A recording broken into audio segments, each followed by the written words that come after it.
Hi, my name is Karina Akidal. I'm the managing editor of Canadian Auto Dealer, and I'm here with Michael Kopke, Director of Marketing at Kia Canada.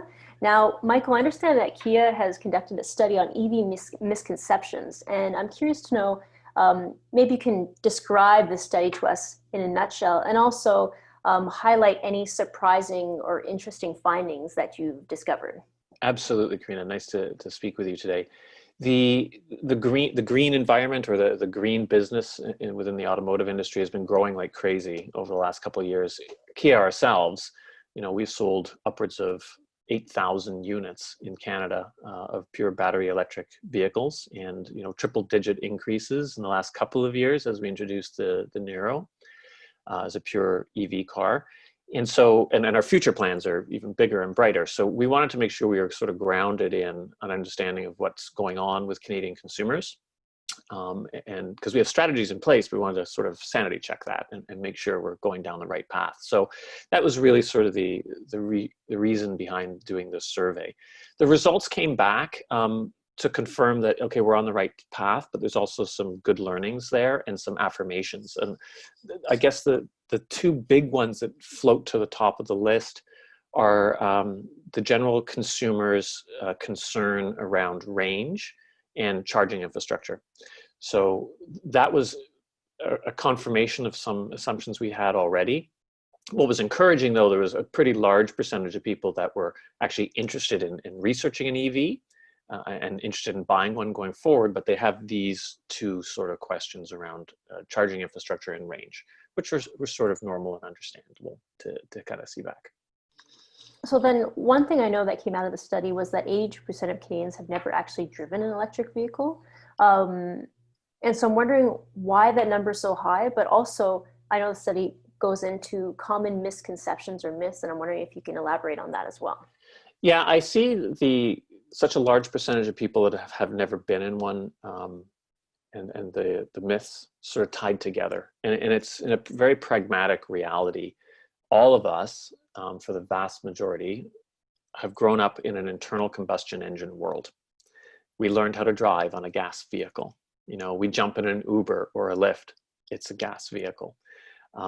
We watch the Grand Tour on TV, and it's Ferraris and Lamborghinis going crazy, all gas vehicles. So we're all surrounded by that reality. And as much as hybrids, battery electric vehicles and plug-in hybrids have grown by leaps and bounds in the industry, there's still a relatively small percentage. And what that means is people literally don't have the experience through a taxi, through a friend or a family member with one.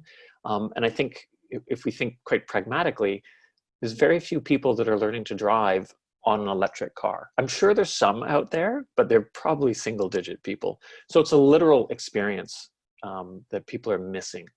And that goes into the myths. Because you are used to, the generic you is used to a gasoline station on every corner. That's what you're used to. You don't see charging stations around the place. There's lots of them. There's over 14,000 of them in Canada, and they themselves are growing by leaps and bounds also. And if you get into a Soul EV or a Niro EV and you pull up our navigation system, you can literally search for charging stations and you'll be blown away that they're everywhere. You just don't see them. And that's a little bit has to do with the fact that if you own an EV, you're charging at home. You're charging your vehicle at home. You're leaving your house with a quote unquote full tank of gas every day. And that goes into the range question. Most of us fill up our car once, twice a week, depending on how comfortable you are with that needle getting down to E. And it's an easy process to do. But in an electric vehicle, when you're charging at home, vast majority of people are charging at home or even at the office, you're always leaving with a full tank of gas. And so that's one of these learning things that people have to go. And immediately when you realize that, your range anxiety goes. The other aspect of charging infrastructure, which is sort of, again, a pragmatic reality, they are everywhere, but they're not set up as a gas station sort of idea. They exist at the mall, they exist in parking garages, they exist at your local restaurant in many cases. But they're actually quite small, and they're positioned with a parking spot. So they're relatively narrow, they're 4, 5, 6 feet tall, and the general consumer doesn't see them because there's an electric car parked in front of them which hides it. So just walking through the parking lot, you don't see them because there's a car parked in front of them. So there's these little pragmatic realities that the general consumer is going to have to get over or just not realize is out there. And that's kind of feeding this lack of information. So what really needs to be done to help break through these myths or these misconceptions? What should be done more, I guess, than what's already being done? Well, Kia as a brand, like myself included, very, very excited about our future. We are committed to this as a brand. We recently announced, over the next 5 years globally, we'll be introducing, 7 pure electric dedicated vehicles over the next 5 years. So we're in this for the long haul. And we understand that there are misconceptions out there. And what we did, we started implementing a strategy 2 years ago now, 18 months ago, about pure education. So if you go to kia.ca, we have a dedicated section on the website just about green vehicles. And we're working to educate the customer, starting from the very basics. What is a hybrid? And how is it different from a battery electric vehicle? And how is that in turn different from a plug-in hybrid vehicle? So just basic education, because depending on your personal needs, one of those vehicles will address your needs and others won't. Then we talk about, the charging infrastructure. We talk about government incentives because they are different across the country.